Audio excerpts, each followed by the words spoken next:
मीनू का परीक्षा फल निकल चुका था। उसने प्रथम श्रेणी में परीक्षा उत्तीर्ण कर ली थी। आज वह अपना परीक्षा फल पाकर, परीक्षा फल का मतलब होता है रिजल्ट, प्राप्त करके बहुत अधिक प्रसन्न थी। अब उसे लगा कि वह अपनी मंजिल का मतलब लक्ष्य की पहली सीढ़ी चढ़ गई है। मीनू की 2 महीने की छुट्टियां समाप्त हो चली थी। अभी तक वह आशा की शादी की तैयारी में ही व्यस्त थी। 2 दिन बाद उसे हॉस्टल जाना था, इसलिए अब वह अपने जाने की तैयारी करने लगी। आखिर मेरठ जाने का दिन ही आ गया। 2 महीने घर में सबके साथ रहने पर घर के प्रति मोह और अधिक बढ़ गया। कितना अजीब सा लग रहा था उसे घर छोड़कर जाना। हॉस्टल पहुंचने पर मीनू को कई नए चेहरे भी दिखाई दिए, परंतु जैसे ही वो माया से मिली उसका चेहरा खिल उठा।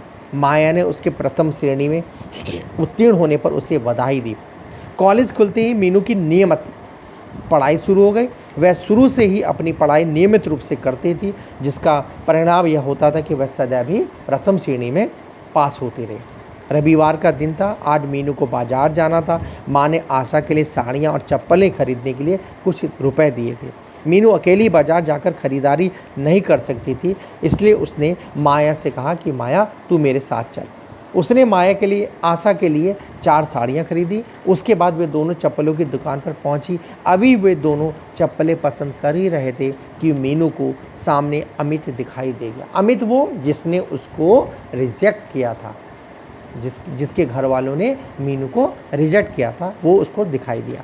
अमित अपनी छोटी बहन के साथ चप्पल खरीदने आया था। मीनू को सामने खड़ा देखकर वह उसे एकटक देखता रह गया। मीनू को देखते ही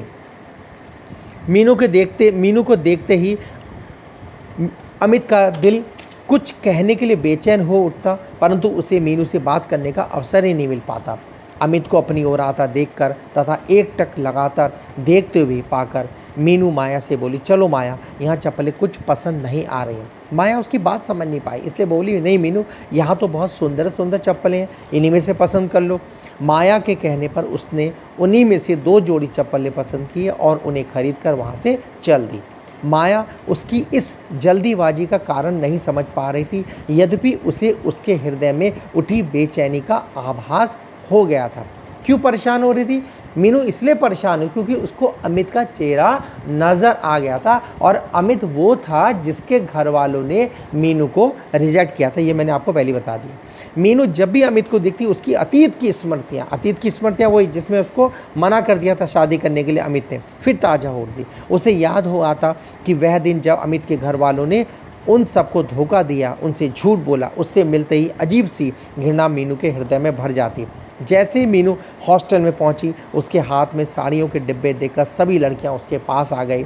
सभी ने एक एक करके साड़ियां खोलकर देखी। सभी ने मजाक भरे शब्दों में उससे पूछने प्रारंभ किया।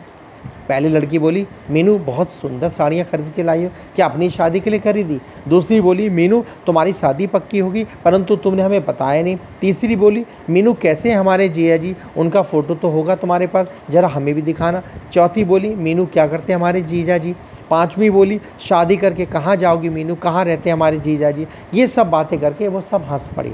इन सारे प्रश्नों की एक साथ बौछार। मीनू को बोलने का किसी ने अवसर ही नहीं दिया। जब सब चुप हो गई तब मीनू ने शांत स्वर में बताया कि ये साड़ियाँ उसने अपनी छोटी बहन का क्या नाम था बच्चों? छोटी बहन का नाम था आशा। मैंने आपको बताया था छोटी बहन का नाम था आशा, जिसकी शादी हो रही थी। किसके साथ? आशा की शादी हो रही थी आलोक के साथ। आलोक क्या था? एक इंजीनियर था। 1 महीने बाद उसकी शादी है। यह बात सुनकर सभी चुप हो गई। अब किसी को साहस नहीं था कि मीनू से कुछ पूछे। लड़कियों का पूरा झुंड वहाँ से चला गया और मीनू सब सामान के साथ अपने कमरे में चली गई।